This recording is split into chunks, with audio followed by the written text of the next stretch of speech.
እስልምና ስለሚጠሉ አህባሽ ወሃብያ የሚባል ነገር የለም። በአላህ የሚያምኑ በሙሉ ነው የሚያጠፉት።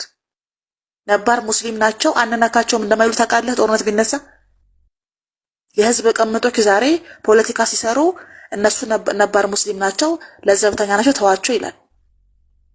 ግን እስልምናን ለማጥፋት ከሆነ የሚፈልጉት ሙስሊሞችን ነው የሚያጠፉ። ስለዚህ አንተ አህባሽና አንተ ወሃቢ ብሎ አይደለም የሚገልህ፣ ሙስሊም ስለሆንክ ብቻ ትገደላለህ፣ ይገላል። እንደዛ ነው የሚያደርጉት። ይሄ ምንም የምትፈራው ነገር አይደለም፣ የሚሆን ነገር ነው። እኔ ግን አንድ ነገር እርግጠኛ ሆኜ ነው የምናገረው በኮንፊደንስ። እነዚህ ኦርቶዶክስ ክርስቲያን የጦርና አመራር ችግር ያለባቸው፣ የፖለቲካ ችግር ያለባቸው፣ ጠላታቸው ማን እንደሆነ የማያውቁ ከመሆናቸው የተነሳ የሃይማኖት ጦርነት እነሱ ካስነሱ ኢትዮጵያ በሸሪዓ ነው ተተዳደረው። ይሄንን ትንቢት አስቀምጡልኝ። ከ50 ዓመት በኋላ እንኳን ቢሆን እኔ ሞቼ እንኳን ቢሆን ተጠቀሙበት። ኦርቶዶክስ ክርስቲያኖች ኢትዮጵያ ውስጥ የሃይማኖት ጦርነት ካስነሱ ኢትዮጵያ በሸሪዓ ነው ተተዳደረው። በቃ 100% እርግጠኛ ሆኜ ነው የምናገረው። 100% ልክ እንደ አፄ ዮሐንስ ዘመን 30,000 ሙስሊም አርደህ ከዛ ሬሳቸውን ወደዛ ጣሉ የምትልበት ዓለም አይደለም አሁን ያለ ነው። እንደዛ አይደለም። ይሄ ዓለም ተቀይሯል።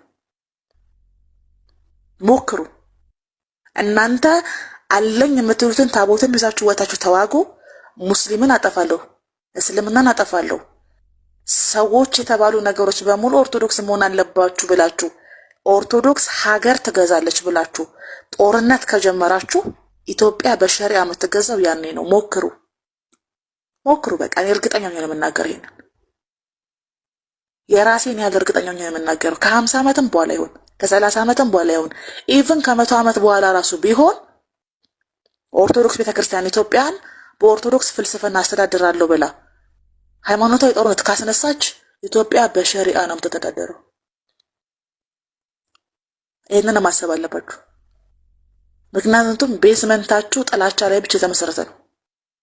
ሌላ ምንም ነገር የላችሁ። ጥላቻ ደግሞ ኃጢአት ነው። ኃጢአት የመጨረሻው ሞት ነው። ራሳችሁ ነው የሚገላችሁ። ስለዚህ ሞክሩ፣ ጦርነት አስነሱ፣ የፈለጋችሁትን ሰብስቡ፣ ተዋጉ። ድሮም እናንተ እስልምና ራጅ ነው፣ እኛ በክርስቶስ ነው የምናምነው። እለት ለክርስቶስ ጠቅስ ነው፣ እሱ መፈክር ነው። እናንተ በሰይፍ ነው የምታምኑት። ክርስትናም የተስፋፋው በሰይፍ ነው። አሁንም ወደፊት የምቀጥሉት በሰይፍ ነው። በግድ ትዋጋላችሁ። ክርስትናን እውነት የማድረግ አቅም የላችሁም። የማሳመን አቅም የላችሁም። ክርስቶስን የመምሰል አቅም የላችሁም። ክርስቲያን ማለት ክርስቶስን የሚመስል፣ ክርስቲያን ማለት ክርስትናን የሚከተል፣ ክርስቲያን ማለት ክርስቶስን የሚከተል መንገዱ ክርስቶሳዊ የሆነ ማለት ነው። የክርስቶስ መንገድ ላይ ሰይፍ የለም፣ ሻሞላ የለም። የክርስቶስ መንገድ ላይ ግፍ፣ ግድያ፣ ኃጢአት የለም። ስለዚህ እናንተ ክርስቲያን አይደላችሁ፣ እናንተ ፖለቲከኞች ናችሁ። እና ሞክሩ። ለዚህ ነው የመሞት ፍላጎት ስላላችሁ፣ የመግደል ፍላጎት ስላላችሁ፣ ሰበብ ስለምትፈልጉ ነው ለእንስሳ እርድ የተነገረው ቪዲዮ እኛ ነን ብላችሁ የመጣችሁት።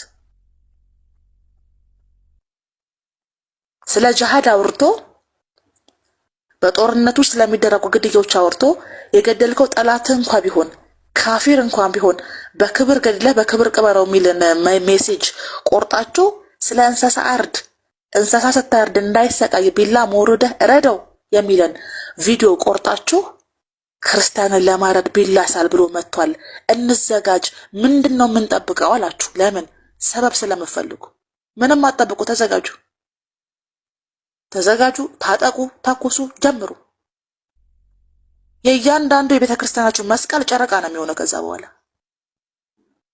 እንደዛ ነው የምናደርገው። ሰበብ ነው የምትፈልጉት። አያችሁ፣ በግነን ብላችሁ መጣችሁ። ሊያርዱን ነው። የኛ አባቶች ስብከት ይሰብካሉ፣ የነሱ ኡስታዞች እንዴት አድርገው ክርስቲያንን እንደሚያርዱ ያስተምራሉ አላችሁ። ምንድነው የምንጠብቀው አላችሁ። እንዘጋጅ እያላችሁ ነው። ተዘጋጁ።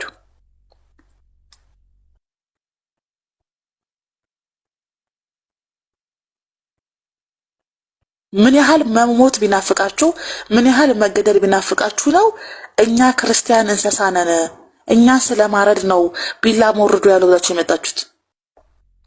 ምን አይነት ሜንታሊቲ ቢኖራችሁ ነው? ስለዚህ ሰበብ ነው የምትፈልጉት እናንተ ተጠቂ ለመምሰል፣ ተጎጂ ለመምሰል፣ ተበዳይ ለመምሰል ሰበብ ነው የምትፈልጉት።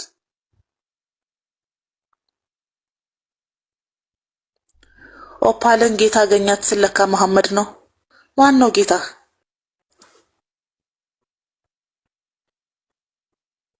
አንተ ሰይፍ ላይ ተመሰረተ ጌታ አለህ እንዴ? ወንደሰን ያንተ ጌታ ማን ነው? ጌዲዮን ነው? በርባን ነው? ፈርዖን ነው? ሙሴ ነው ወይስ ኢየሱስ? ጌታ ማን ነው? ጌቶችና አምላኮች ብዙ ናቸው። ስለዚህ ጌቶቻችሁንና አምላኮቻችሁን ለዩልን፣ ከዛኛ እንመርጣለን።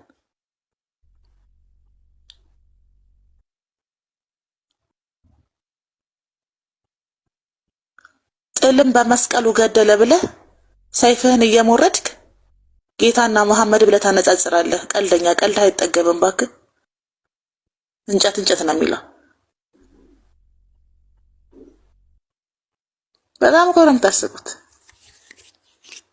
እምናምናችሁ ይመስላችኋል እንዴ? ስሳከሱ እምናምናችሁ ይመስላችኋል እንዴ? ስለዚህ ቅስቀሳ ለማድረግ ዲያቆናቶቻችን እና ዲያቆን ሲራክ አይነት ተዘጋጁ እያሉ ነው። አባቶቻችን መድረክ ላይ ወንጌል አትስበኩ፣ ይልቅ ሰይፍ የምንገዛበትንና ቦምብ የምናፈነዳበትን አመራር ስጡን እያሉ ነው። ጉላክ ያን ከማድረጋችሁ በፊት ግን ጠላቶቻችሁን እወቁ። ጀግና መሪ መጀመሪያ ጠላቱን ነው የሚያውቀው። የጦርነት ስልት እንደዛ ነው የሚመራው። ጠላትህ ማን እንደሆነ ካወቅ ጠላት የት እንዳለ ማወቅ አይከብድም። እናንተ ጠላታችሁን አታውቁም፣ እናንተም የት እንዳላችሁ አታውቁም። ግን ግደል ግደል ይላችኋል። ምክንያቱም አራቱም የመስቀል ጦርነት በሰይፍ የተስፋፉ ናቸው፣ በግድግ የተስፋፉ ናቸው።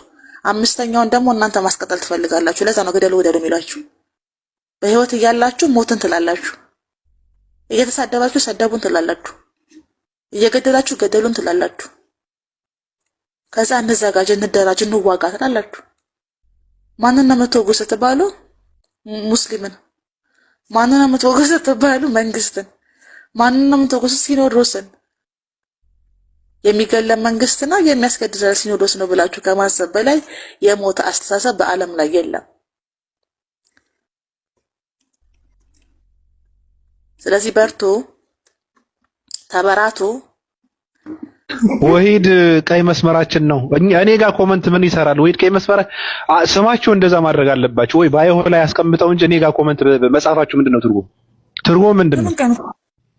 ቀይ መስመራችን ነው ምናምን እንደዛ የሚባል ነገር የለም። ባዮአችሁ ላይ ነው እንደዛ ብላችሁ መጻፍ ያለባችሁ። ወይ ስምህን ቀይር፣ ፕሮፋይል ቀይር። ከሆነ ወሂድ ምን ሆነ?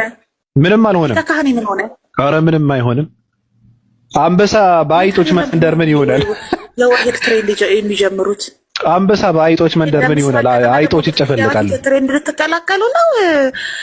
ነብያችን ባቢሎን ምን ሆነ? ወሂዳችን ምን ተመለጠኝ ነገር አለ አይደለም? እንደነገርኩሽ ነው። አንበሳ በአይጦች መንደር ምንም አይሆንም። አይጦች ይጨፈለቃሉ እንጂ። ግን አንዳንድ ሰዎች የሚንጠራሩ ሰዎች አሉ፣ ወደ ላይ የሚያዩ ሰዎች አሉ። ጎልተው መታየት ፈልገው ነው። በትከሻው ላይ ቆመው መታየት ስለፈለጉ ነው። ምስራቅ ቀጠና ናቸው። ለማዳቸው ሪካርድ እያደረጉ ኤዲት እያደረጉ ሰድበውት ነው። ምንም እኮ አይመስለውም እሱ። እነሱ በተነሱበት ሰዓት አንዳንድ ሰዎች መጡና እንትን አደረጉ። ልክ አይደለም እያልን ነበረ። ገብቶሻል? ለዛ ነው ኢብሮ ችግር ስንፈታ እውቀት ነው። ወደ መረጌታ ውሰዱት። ኢብሮና ወሂድ ናቸው ያልተግባቡት። ታዩ ኢብሮ ከማንንም ጋር አይግባባም። ችግር አለበት ልጁ፣ አይግባባም።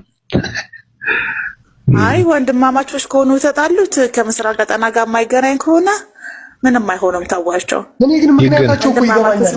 እኔ አንድ ነገር ልንገርህ፣ ኮሜንታተሮች እዛም እዚህም ትክክል ከማለት ውጭ ምንም አትበሉ።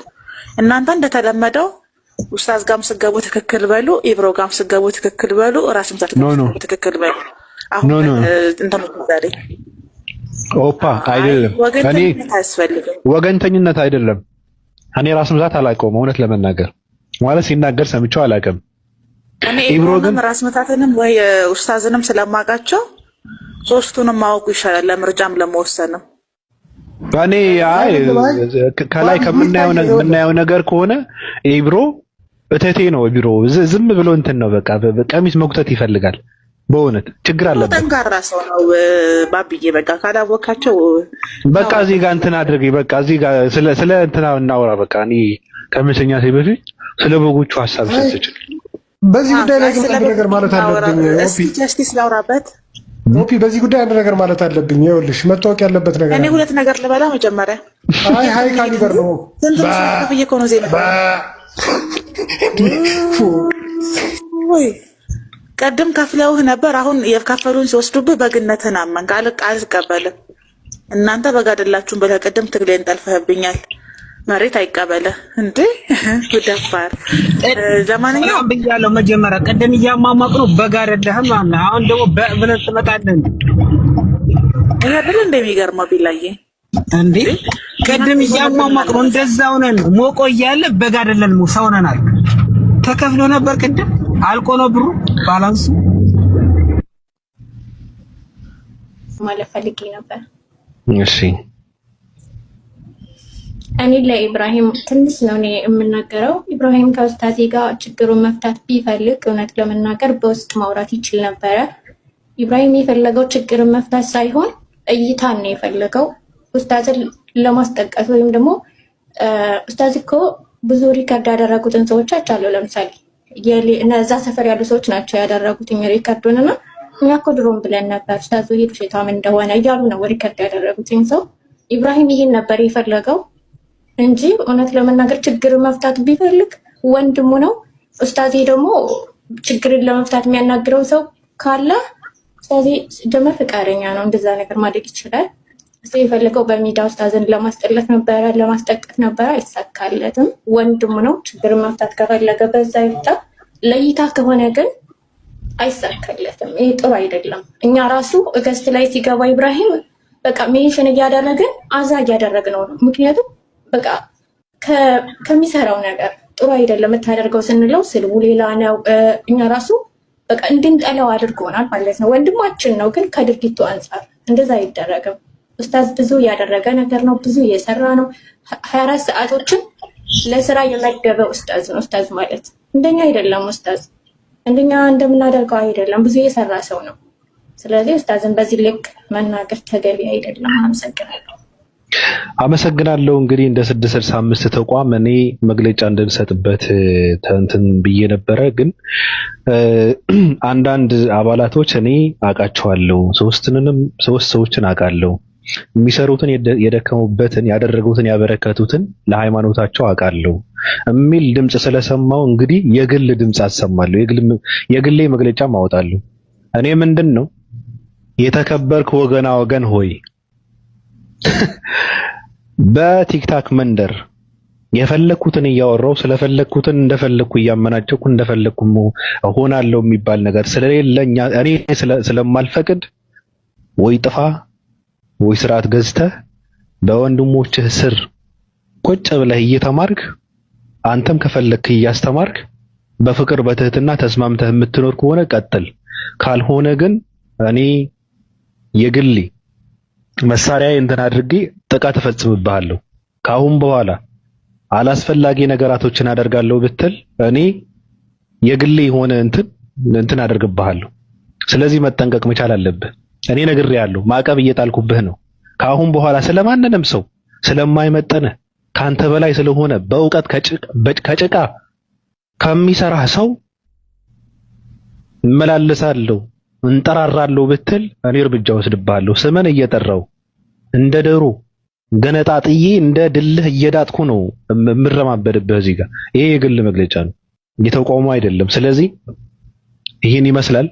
ቅዱሳን አቡነ ዘበሰማያት ይትቀደስ ስምከ ትምጻእ መንግሥትከ ወይኩን ፍቃድከ በከመ በሰማይ ከማሁ በምድር ሲሳየነ ዘለለዕለትነ ሀበነ ዮም ሀድግ ለነ አበሳነ ወጌጋየነ ከማ ነህነኒ ንሀድግ ለዘአበሰለነ ኢተባነ እግዚኦ ውስተ መንሱት አላ አድኃነነ ወባለነ እመውኩ እስመ ዚከ ይእቲ መንግሥተ ኃይል ወስብሐት ለዓለመ ዓለም በሰላም ቅዱስ ገብርኤል መልአክ ኦ እግዚአቲ የማርያም ሰላም ለኪ ድንግል በህሊናኪ ወድንግል በስጋኪ እመእግዚአብሔር ጸባኦት ሰላም ለኪ ባምኩ ማለት ነበረባችሁ እኮ በመሃል ድምጽ የሚያወጣ ሰው የለም። ምንድን ነው እያልክ ያለው? ምን ውስጥ ገባብኝ? ወንድም መጨረሻው በበግ ድምጽ ቢሆን አይሻልም?